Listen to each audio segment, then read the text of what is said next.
Hello everyone and welcome back to my channel. Today's video is going to be another collage visual video. So if you've been on my channel for a while, you know that during the lockdown, so during springtime, I did a little video on how to create a collage or visual, and more precisely this one right here that you see on the screen. I showed you how I create it using Photoshop, so I gave you my little tips on, you know, organizing pictures, creating an aesthetic, and using my favorite tools in the software Photoshop by Adobe. Even if you don't want to create this particular collage, I think it's very fun to just watch. I try to make it fun and I try to create a nice little aesthetically pleasing visual at the end. As you can see, these look a lot like mood boards, so call it however you want. I personally call it a collage, mood board, or visual, graphic, whatever you want. The collage I'm showing today is kind of an old one. I created it back in spring, so a few months ago. So unfortunately, you will see that it's written springtime or something like this on the collage, and obviously you can just switch spring and put summer.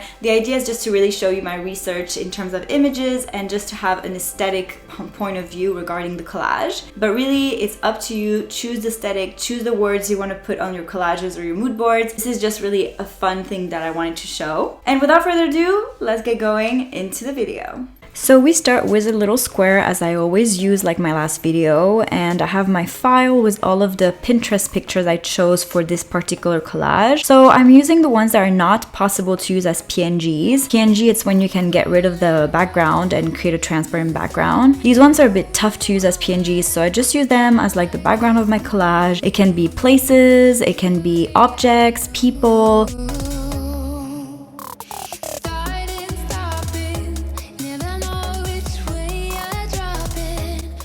Now here I decided to show you my little PNG picture. So I'm using the magic tool on Photoshop. It's very easy. You just select the background with the magic tool and just get rid of it. Press delete and it deletes the background. This one is so easy to get rid of. That's why I wanted to show you an example with this one in particular. And then the idea is that you just get rid of all that background. You can resize it and put it wherever you want. I decided to put it in the little corner there because I felt like it looked perfect as a little PNG. So I'm just playing around with the image, make them look nice all together. Here I have another picture that's also going to be a PNG, and I'm using again the magic tool, selecting the background and deleting it. So this is what I'm going to do, and I'm just showing you where I'm going to place it. Following this, I have a few other pictures I wanted to use, like this lip gloss, and I wanted to create a PNG out of it. However, the magic tool is not the best in this case. So I'm using the tool that is just next to the magic tool. Once you press on the magic tool, you see that there's this little brush, and you put the plus brush and you select the background you want to get rid of. That's what I'm doing, and then you just press delete, and what's going to do is just going to create the exact same PNG as if you use the regular magic tool. It's just going to be more precise, and it's easy to use when the object and the background are similar colors. So this is what I'm doing. I placed all the pictures as I wanted to, and then I have this little Dior logo that I wanted to use as a little texture on the top of these pictures. So I just bring the transparency very low and just put it on top of the pictures I wanted it to be on top of. I afterwards rearranged the transparency of the entire collage. As you know, I like it when they're pretty transparent pictures, so I'm just reducing it between 60% to 90%. It's up to you to have fun with this, as I was saying in my previous video. It's really just what you like and the aesthetic you're going for. So just have fun.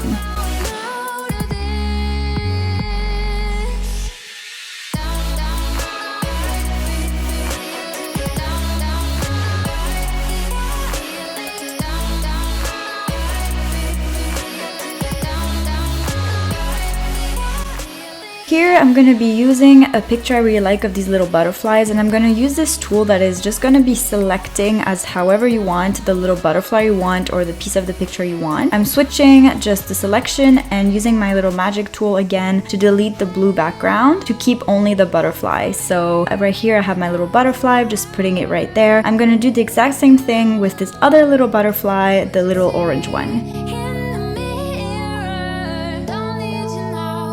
So now that that's done, I'm going to have fun with the pencil tool. I already explained I love doing little doodles as waves on my pictures. So you select the layer you want to. I would select a layer on top of the others and start doodling. It's been a day, we gonna get wavy, layer on some diamonds and some pearls.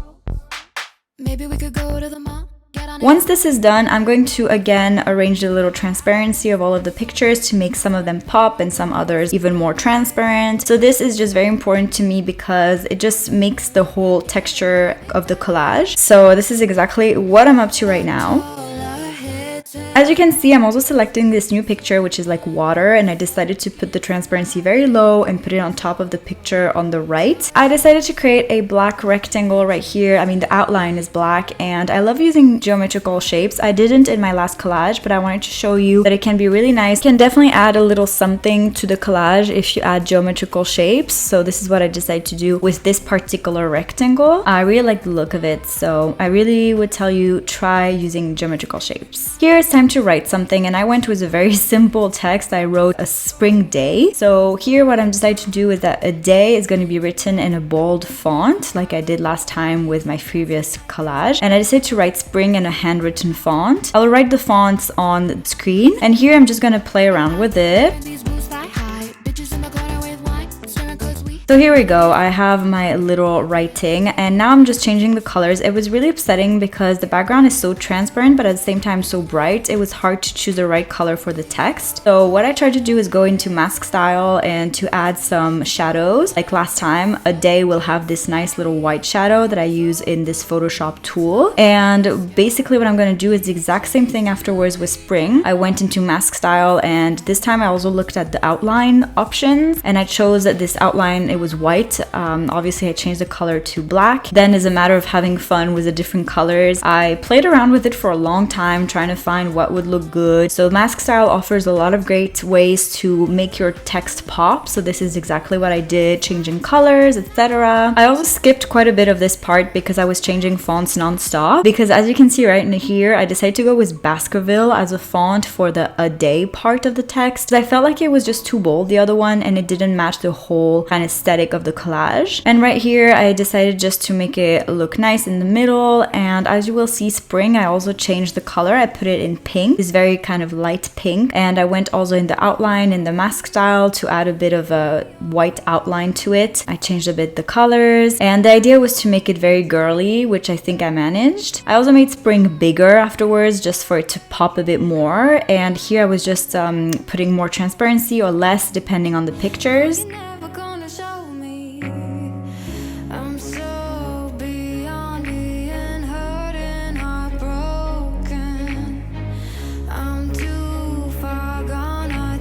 And well, right here I'm showing something that I forgot last time. I'm adding my logo, my official logo, because I like to put it just because it's my work and I don't want it to get stolen by anyone. So this is also important if you have maybe a signature or a logo. Right here I also decided to save it because I didn't want to lose it, and I also rearranged a bit the transparency once again. I was not really happy with the overall transparency. And here finally, after a long time, I decided that this would be the final version. So let me know what you think of it, and I hope this tutorial was nice for you.